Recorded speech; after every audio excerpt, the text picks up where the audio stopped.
रहमत Ramzan SS news के साथ।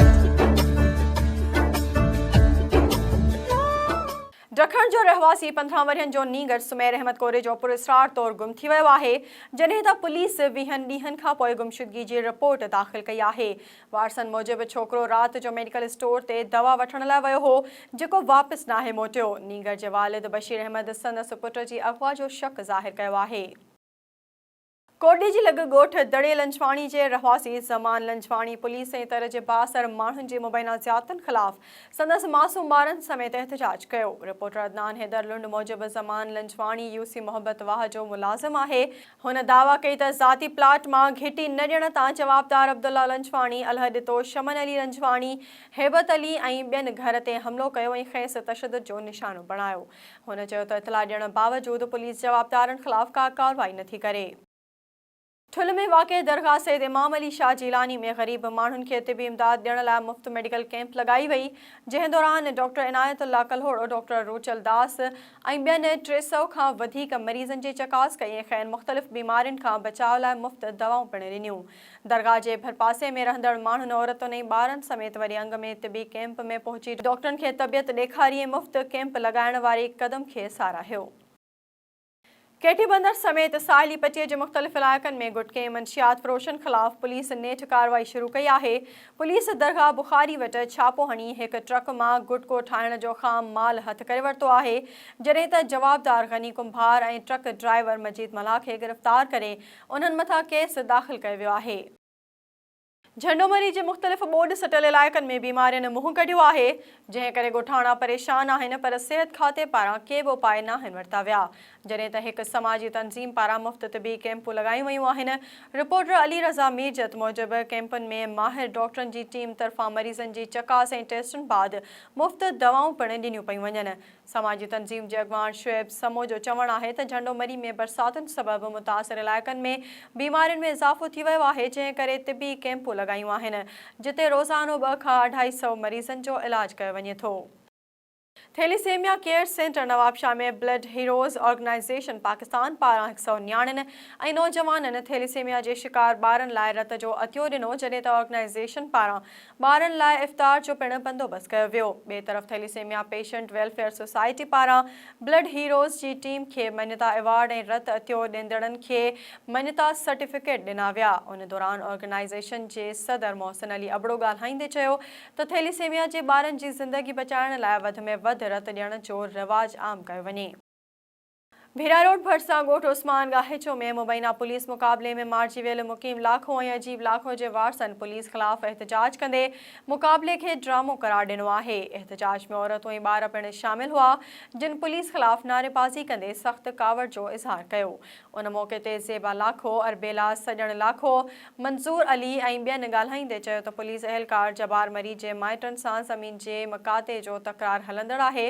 उन करे अहलकार जबार मरी मछिर जी ॿिन्ही बेगुनाह नौजवाननि खे गोलियूं हणी क़तल कयो ऐं बाद में उन खे मुक़ाबले जो रंग ॾिनो आहे। पुलिस जे मुक़ाबले वारी दावा कूड़ी आहे। हुननि आईजी सिंध ऐं डीआईजी शहीद बेनज़ीराबाद खां मुतालबो कयो त मामले जी जांच करे ॻोठाणनि खे क़तल कंदड़ अहलकारनि जबार मरी ऐं अज़ीम मल्हा खे गिरफ़्तार कयो वञे। पाकिस्तान बैतुल माल पारां खैरपुर में यतीम ॿारनि जे इदारे स्वीट होम में रमज़ान जे हवाले सां प्रोग्राम कोठायो वियो, जंहिं दौरान MNA डॉक्टर नफ़ीसा शाह शिरकत कई ऐं यतीम ॿारनि खे कपड़नि ऐं जूतनि सां गॾु मुख़्तलिफ़ ईद गिफ्ट ॾिना, जॾहिं त उन मौक़े ते इफ़्तार पार्टी ऐं डिनर जो पिणु बंदोबस्तु कयो वियो हो। डॉक्टर नफ़ीसा शाह प्रोग्राम में ॻाल्हाईंदे चयो त यतीम ॿारनि सां गॾिजी उन्हनि जी ख़ुशियुनि में शामिल थी तमामु सुठो लॻो। जेसिताईं ही ॿार पंहिंजनि पेरनि ते नथा बीहनि, तेसिताईं पाकिस्तान बैतुल माल हुननि जो सहारो बणियल रहंदो।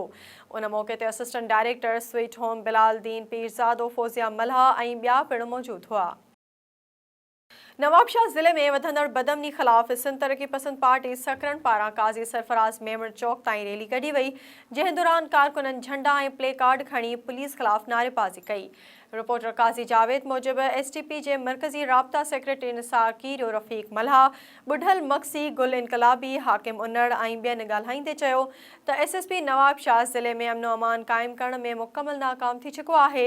STP जे सुभान अली मक्सी जूं मेहूं, जॾहिं त बुढ़ल मक्सी शान शाहनवाज़ कीरियो, माशूक भाणो जो शहबाज़ खोखर ऐं अख्तर कीरियो समेत ॿियनि कारकुननि जूं गाॾियूं चोरी थी वयूं आहिनि, पर पुलिस जवाबदारनि जी गिरफ़्तारी लाइ काग भराई नाहे कई।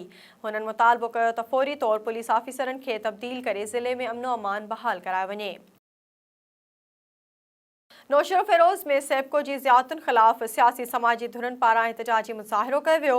रिपोर्टर रईस सोलंकी मूजिबि एहतजाज में SUP, PP, शहीद भुट्टो मज़दूर यूनियन ऐं मुख़्तलिफ़ समाजी धुरनि जा अॻवानी कारकुन शामिल हुआ, जिन मेहरान चौक ते एहतजाज कयो। उन मौक़े ते अॻवानी कंदड़ ख़ादिम सियाल, ख़ालिद चांडियो, इमरान राजपर, नवीद टगड़ ऐं ॿियनि ॻाल्हाईंदे चयो त सेबको नौशरो फेरोज़ में अवाम आज़ार बणियल आहे। शहर में ग़ैर क़ानूनी बिजली जा कुंडा लॻाए लखे रुपयनि जी करप्शन कई वञे थी, जॾहिं त ग़रीब शहरनि खे इज़ाफ़ी बिल ॾेई परेशान कयो वञे थो। हुननि मुतालबो कयो त करप्शन जी जांच कराए SDO असद मेमण ऐं इरशाद मेमण खे हटायो वञे।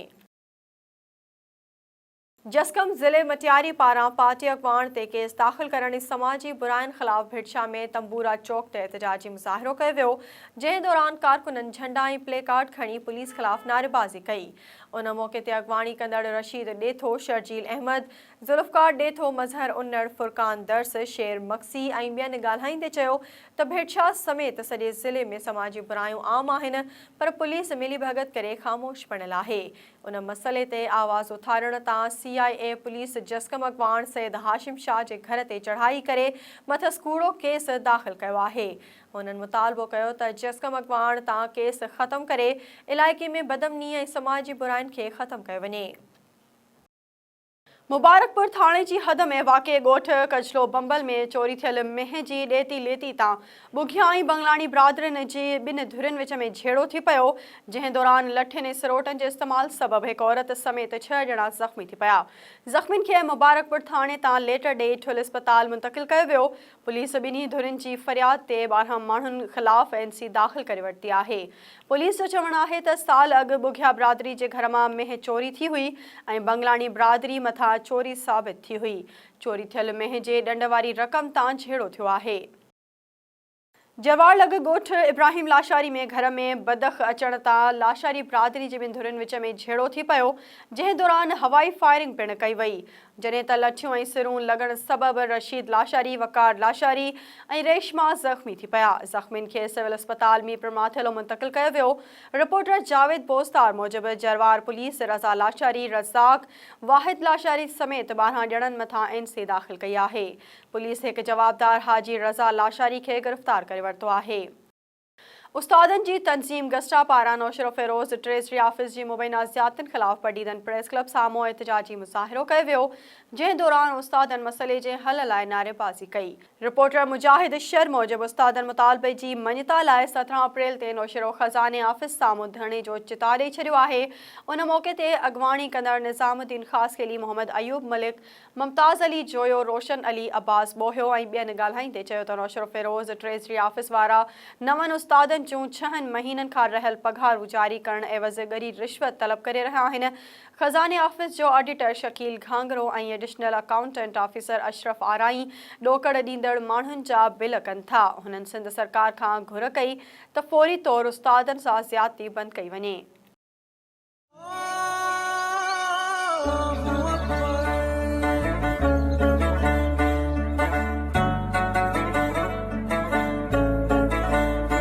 रहमत रमज़ान SS न्यूज़ के साथ।